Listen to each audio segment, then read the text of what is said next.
What is up, guys? Bingo here. I'm with the Duel Factory for another episode of X2 Drop, our Yu-Gi-Oh podcast we do every week, talking about something in the trading card game. And before I get into this week's topic, I want to mention that the Duel Factory is still doing his thing, uploading consistently over on his YouTube channel, youtube.com/the Duel Factory. If you enjoy Yu-Gi-Oh deck profiles or anything else he might be doing, go check him out. And if you want to be part of the podcast discussion or part of the community to put your voice out there, feel free to join the Discord. The link's in the description of wherever you're watching. And you can get in there and tell the sauceless French that he does, in fact, have no sauce. So come on, tell sauceless French he has no sauce. Yeah. Get in there. So this week's topic is retro formats. And this is growing in popularity in the current TCG. Personally, I think it's due to everyone being bored. It usually happens when we have long formats or no events, and it's officially been over a year since our last YCS, which is pretty crazy. But again, as most weeks, Joe, this is your topic. Why did you want to talk about it? Those retro formats in Yu-Gi-Oh are dope. Like, so I don't know what it is, but a lot of times, so current format, we're always bitching about it, right? Because we're just tired of having to deal with something. But then, like, a year goes by, and then you have a greater appreciation for the previous formats and stuff like that because something else degenerate came out. And then as more and more years go by, you're like, man, I really miss playing that format. And I'm not going to lie, especially, like, when you get, like, reprints of, like, old cards and, like, higher rarities, it's just fun to take a look at the past cards and stuff like that and just look how pretty your deck could have been. Yeah, so I've come to a realization, like, every format sucks until it's over, according to, like, every Yu-Gi-Oh player ever. And there's nothing wrong with that. Everybody looks back at, like, when Zoo became relevant, right? When we got Trident back at 1, everybody's, like, so hyped about Zoo being good again. And then now it's actually, like, playable and people are sick of Zeus, right? No, they're sick of Zeus. They're not sick of Zoo. Yeah, that's what I said, but it is the best engine to play Zeus in. And it constantly happens. Like, who hated playing against BA or Necros? And they're like fan favorite. They're the hero rogue decks that people love to see do well. Why do you think that is? Oh, why are they here? That's crazy to me because I remember living through 2015 Nationals where, like, BA and Necros were everywhere. And one, I was sick and tired of playing Necros mirrors, especially because we had been doing it for, like, I don't know, a couple months prior. So then I switched over to BA, and then I got tired of playing BA mirrors, and I just got, like, disgusted with the format. And now, several years later, like, half the time when we sit in here, and then you'll just randomly start spouting Necros, I'm like, hell yeah, I want to play some Necros format. And we have 2015 Necros decks built. And, like, it's just crazy because, like, those cards did, like, a very specific thing, and I don't think we appreciated it as much at the time as when they were actually, like, a playable deck. I think is the biggest thing that, like, gives, like, some retro formats some appeal. Because, like, there's a certain way you played the game, you know? Well, we'll get into other formats besides Zoo and Necros, right? But it's me talking, so. But just look at Necros format. Like, the actual format, it was super expensive to get into. Super short printed to pull the cards. So there's already this bad taste in your mouth when you're playing it, and it's, like, the best deck in the room, right? So no one that can't afford it is going to enjoy that deck. Like, they might like the way it plays, but they're going to have a bad taste in their mouth. And then you got people that can finally get the deck a couple of years later when let's say it gets reprinted or the cards just bottom out. Like, Brios were like $20 for the longest time. Valks were like $25. And they finally pick it up and they're like, man, this deck's awesome. And then it's just like everybody is building up to, like, missing the deck. It's crazy. It literally happens every time. Why do you think right now retro formats and the discussion of which formats to play is coming more relevant right now? I think it's because it's like, I think one of the big reasons, and I notice it a lot whenever I play the game, is like you like playing retro formats because it takes you back at a point of the game where, like, Yu-Gi-Oh was still played as it was intended, right? Like, you're supposed to be able to interact with your opponent. You go back and forth in turns and stuff like that. And you actually play the game between the two people. It's not like one person comboing off or another person just flipping a floodgate and the other person just not having any fun, right? It takes you back to a period where like Yu-Gi-Oh! I don't want to say it was at its golden age, but it was more designed as it was originally intended. Is the best way to explain.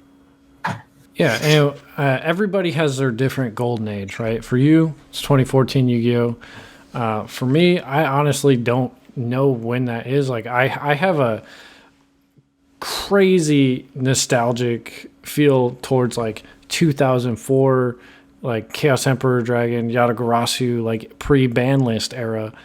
But I don't want to go out and play that. But for me, the first event or the first format where I just had so much fun with the game was Zoo format.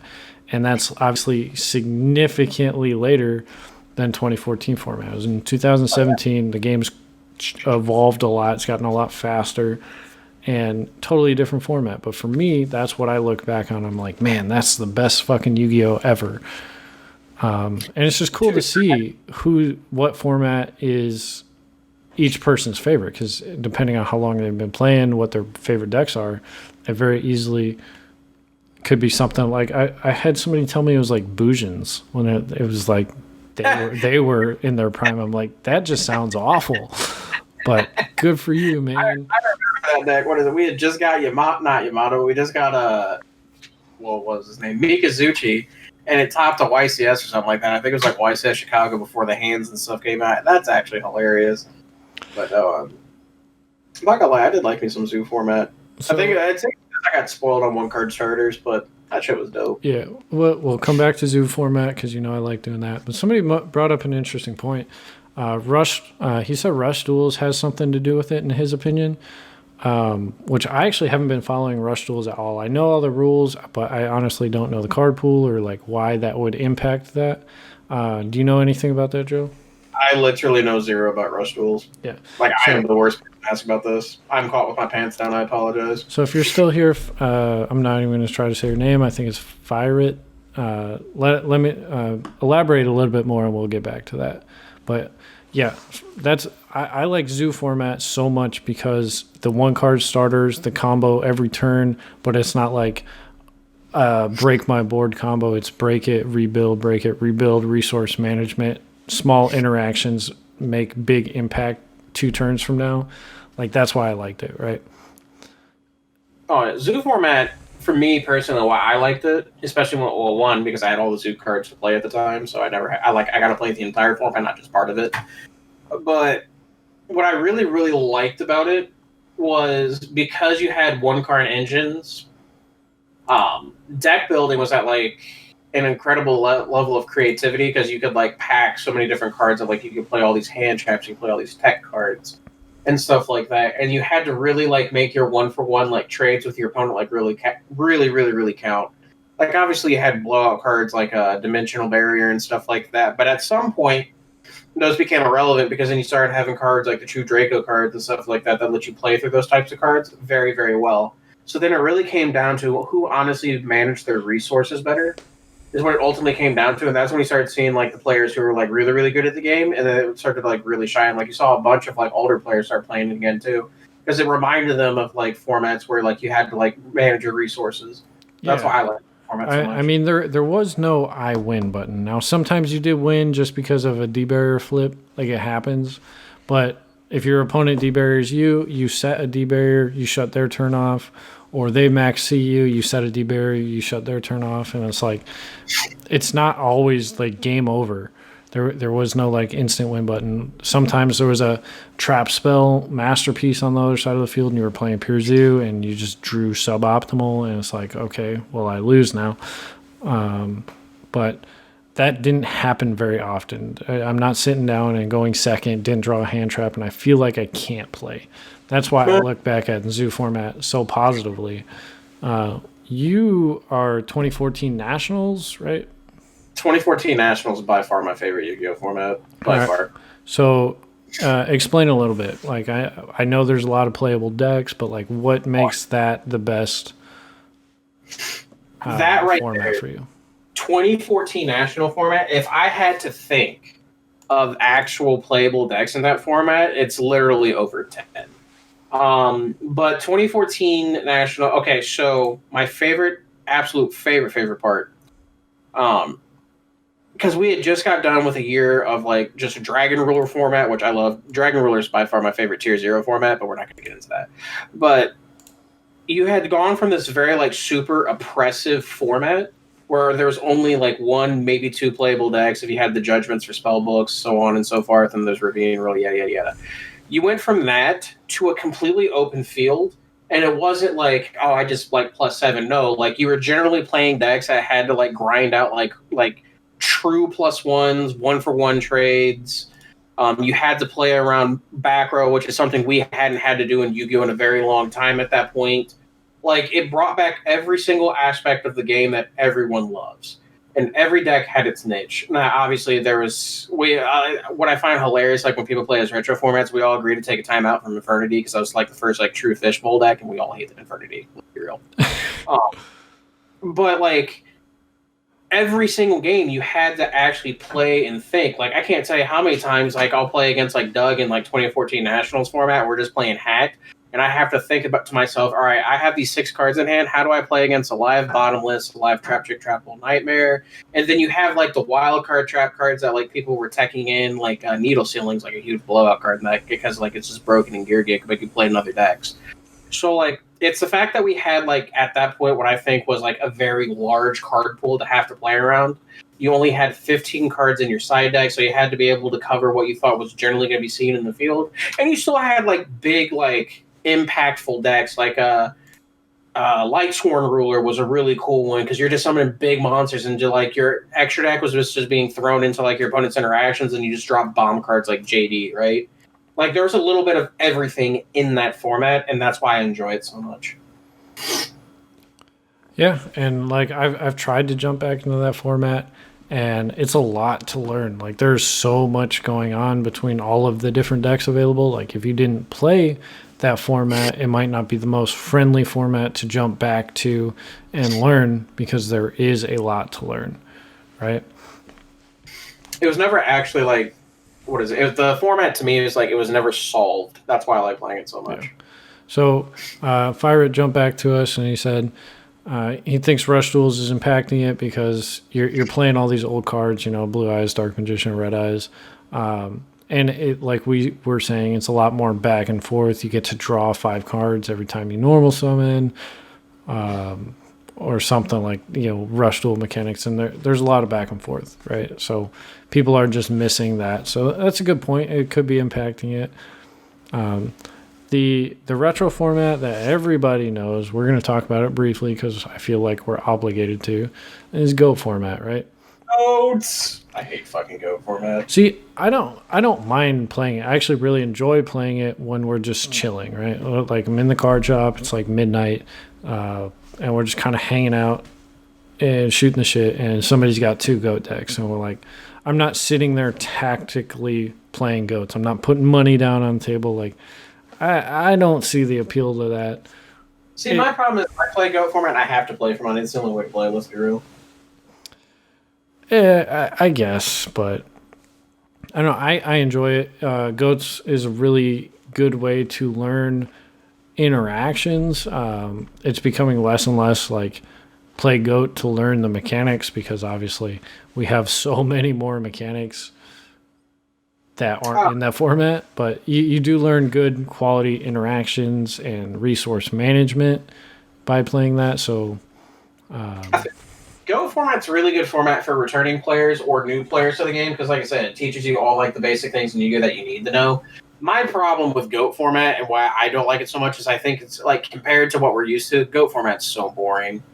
Like you sit there and like, yeah, like you play around like the Stuke interactions, you have to play around like Sangin, like stuff like that, but like it's basically just all like small ball, like you would see in like baseball and stuff like that, where they like it's just that's not fun to me. Like I'll enjoy playing a match here, but I'm not gonna sit down and play like 2 hours of GOAT, right? It's there's only so much that you can enjoy if you're if you enjoy playing modern Yu-Gi-Oh. Now, if you're stuck in 2004 and you want to play that format, go for it.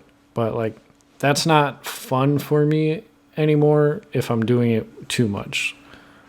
It's just not how I enjoy playing Yu-Gi-Oh. I don't know.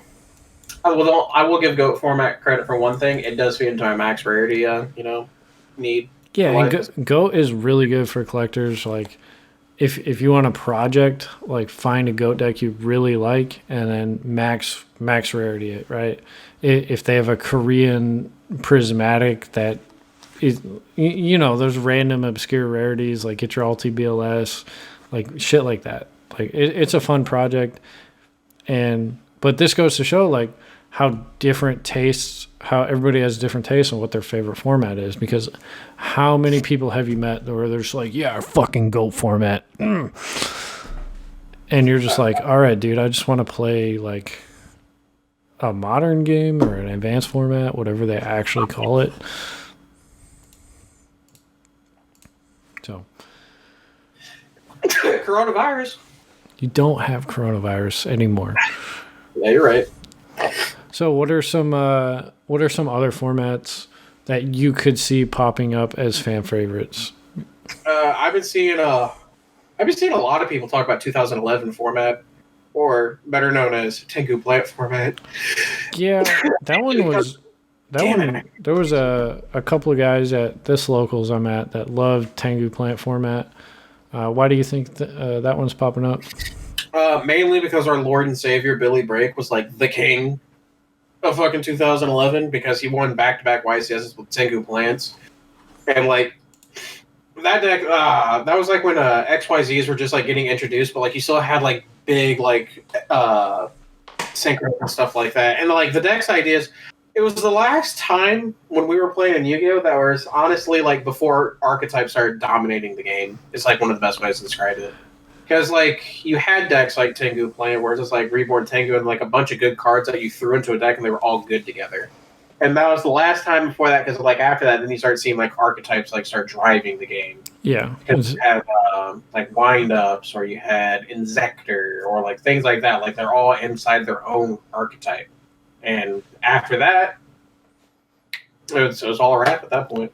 Yeah, and something we could talk about down the road is, was Yu-Gi-Oh! Shifting towards archetype-based product like a good decision, which I think it does with a game without a rotation. I feel like you need to narrow the scope of card design a little bit and release them in like little blocks, but that's a discussion for another day.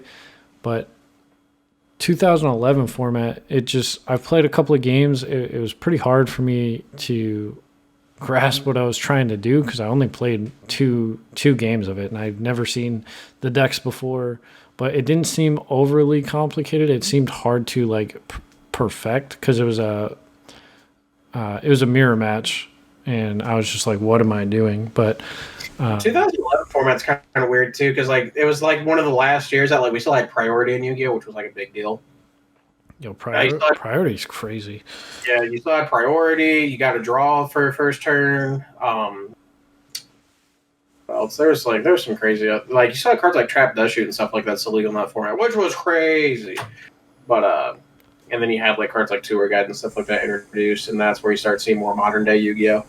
Well, like it had a little bit of everything, and then like nothing was like super overbearing until like you obviously got to the Tengu Plant deck. But I mean, Billy Brake, Lord and Savior, he's also known as Jesus Christ. So, an interesting way to look at it is what are some formats you could see people not wanting to ever go back to?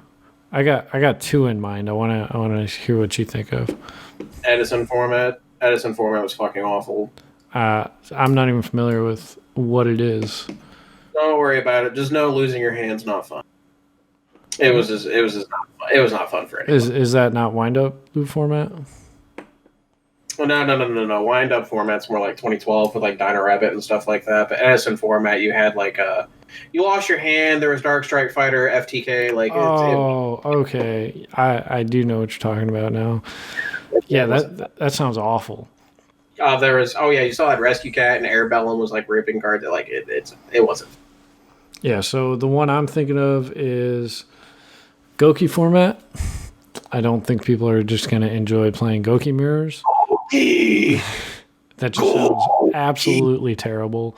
whatever iteration, if you're talking extra link lock or if you're talking Twist Cobra. What do you mean? I don't want you to play at all. yeah. So just play Goki format by yourself because it's the same thing. Just flip a coin. Two Gokis, and you're losing 4 cards, and you don't get a play. Yo, I love it. Droll me. I want you to droll me to play Goki format. You just need to sit down at a table by yourself, flip a coin, call it. If you call it wrong, you move on to the next game. And if you called it right, do your Goki combo and then go on to the next game. I love it. I get to judge how good you are if you play Droll against me. I love it. So, I mean, that's one I was thinking of. And then I mean, I didn't play during then, but I think 2016 Nationals, it seems like a pretty bad format. 2016. Okay, I'll give you that one. 2016 Nationals format. Let's see here. That was BAPK or PK Fire. Monarch, which I absolutely fucking hate Monarch. And then you had Cosmo, which Cosmo deck was kind of cool, and not cool at the time. And then you had this really weird Pendulum hybrid that like played Secret Village of the Spellcasters and Kieran. Try fucking dealing with that shit. Especially because that's when we still had the non-targeting fucking Unicorn of Justice. But I don't know. I like me and my buddy Jordan Lee, or the Maxi Lee, as some of you may know. We were just like, you know what, Monarch's is the best deck. We're just going to play it at an event. And I'll never forget having to play 5 Monarch mirrors in a row, and I just absolutely hate it. Yeah.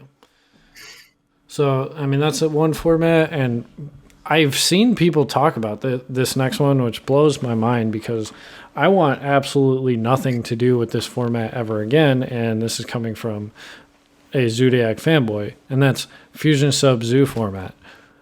Fusion Sub-Zoo, let's go. Why on earth would you ever want to go back to reliving that format? Bro, it's fantastic because they're just doing Fusion Sub combo. And they just don't respect Retaliating Sea. I love it so fucking much. Yeah, they're doing Fusion Sub combo for the first time in 2 years, and they took 10 minutes to do it back then, and now it's like, oh my god. Watching somebody do Fusion Sub combo that wasn't good at doing Fusion Sub combo was the worst feeling in the world. I love whenever we're sitting down, my favorite thing, you sat down, they watch him make a Broad Bull, and then you watched them just add Black Sheep. That old salt that entered your body originally just re-enters it and just reminds you how much you hate you. I love the fucking feeling. Yeah. It feels so good. It's me. See, that's a format I would go back and play if I was ever super salty at like modern Yu-Gi-Oh. I would go back, play a couple games of Fusion Sub-Zoo, and remember how good we have it right now.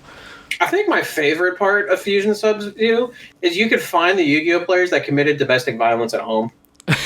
You could find them, and it was beautiful.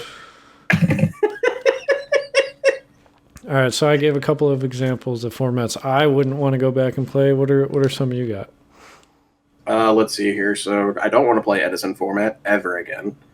What was my least favorite? What year did Blue Eyes win Nationals? Because that format sucks too. Well, you like dick, so there's that.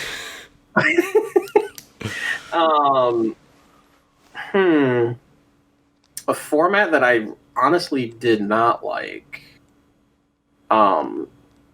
So the time before Dragon Ruler, so 2013, then like the 6 months like before that, when Windup was going around shock locking the shit out of people. Oh, yeah. I used to hate sitting there, and like I was a Mermail player, right? Like my entire deck is like all monster effects. And like you don't like Baby VFD? Nah, Baby VFD sucks. Nah, that card's worse than VFD. That card's better than VFD. That card's insane. But like you're just sitting there and you're just like your deck like thrives on going second because like Megalo just goes for game and I fucking love it. But then like your opponent's like, I summon Wind-Up Magician, activate shock. And you're just like, you son of a bitch. Like what? You just sit there and you just watch them shock lock the shit out of you. It is just like the worst feeling. And then it's like, this is awful. Shockmaster is an absolutely insane card. in modern Yu-Gi-Oh. Like, can you imagine if we had that card legal? Oh yeah, like it was. Oh, there is one other format that I would hate to play again, and it was literally the day after, not the day after, but like literally right after 2014 Nationals format when we got Duelist Alliance, and we only had Shadal, Satellarknight, and BA. I fucking hate Super Poly Shadals. All that fucking format was cancer. Yeah, I could see that. Just fall into it. Like, you're sitting there playing, like, because I love playing Shadal, and, like, it just first became legal. But could you imagine playing the game correctly just to lose to a top deck Super Poly because your opponent's a virgin? Yeah, super fucking. That card's crazy. It's so weird. Like, that card's so strong. It warps product release because, like, I'm just thinking about how are they going to release a good fusion deck that isn't like this name and this name to make this monster? Joke's on you, they don't. Yeah, they just can't. If they're like, hey, a dark monster plus a X archetype monster, like. Bro, I hate saying that too because I just love Shadal, and mainly because like it just reminds me of how like Mermail played, but it's everything Mermail wanted to be.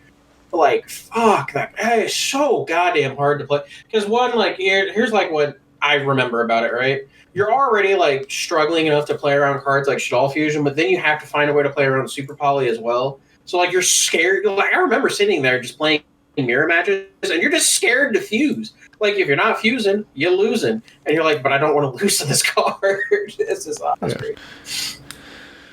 Oh man, you know the guys that are like. You ask them what their favorite format is, and they're like full power Pepe. Well, so they like men. That's why. And you just like smile, turn around, and never go back there again. Well, I mean, there's people who. I mean, to be fair, I only got 10 days with the format, but I absolutely love dark matter rulers, and people look at me like I'm a fucking psychopath. Well, that is true. I mean, yeah. I mean, you want Engage back to 1, but we're not going to talk about that. Engage is perfectly fine coming to 1. Bro, we had full power. I don't care. I don't care what you say. Just it's fine. It's fine to come back to 1. It was full power striker, and you chose to play. Oh my god! And I chose to do what? You just chose to play striker. We were playing midfield breaker, and it doesn't matter. Doesn't matter. It turns all your good cards off. Doesn't matter. You're like, oh, look at all these sweet hand traps open. Your opponent's like, activate midfield, summon Super X, and you just want to shoot yourself. Like, why do you want to put yourself through that? Actually, if you remember correctly, I actually basically completely stopped playing all of Goki format. I mean, no, you're not wrong. But then you came back, and then I got to bully you at that regional with Thunder. I fucking you say bully, and you fucking barely won. It was the clappening, and that's how it's going to be told. All right. Well, we're at 28 minutes. Past formats are really fun if you haven't invested in one. I don't think about doing it. It's really hard to lose value on cards that have already lost value. So if you enjoyed a past format such as Necros or whatever else we talked about today, I can't even remember. Pick them up. Use that as a tool. If you got a guy trying to learn the game, you know that format pretty well. Have 2 versions of that deck built and just sit down and play that format. Joe, you got anything to add on the topic? Retro formats are fun, man. It's a good way to actually, especially if you think you're struggling in an aspect of the game, if you go back, you can always find a format where that was actually just thriving or a major game strategy. Just go back and play it. And then just adapt it to modern day Yu-Gi-Oh! Trust me. So I can't tell you how many times I watch old game footage from ARGs and stuff like that, and you just learn so much stuff from past formats. Also, Douglas French still has no sauce to this day. Piccolo, you have no sauce. No. Hey. Yeah, so one thing we didn't talk about is retro formats being supported formally. I think that would be a fun topic of discussion down the road. What if Konami supported retro formats? Now, we did do something similar to that a while back on alternate formats, but I think we can approach this and have a good conversation down the road. If you guys are interested in that topic or something along the lines that brings discussion into the game that isn't just talking about the ban list, feel free to check us out. Same time, same place, every single week, 8 a.m. iTunes, Google Play, Spotify, 10 a.m. on YouTube. Reminder, if you like deck profiles or anything else the Duel Factory does, check them out, youtube.com/Duel Factory. And if you want to let us know what you want us to talk about, there is a section in the Discord called Podcast Ideas. Feel free to join the Discord, post an idea in there, and then be a part of the community. And John will promptly ignore it. I absolutely will not. I'll probably hit the little react button. So, guys, if you have enjoyed, I will see you back here next week. All right? Peace out. Okay, bye.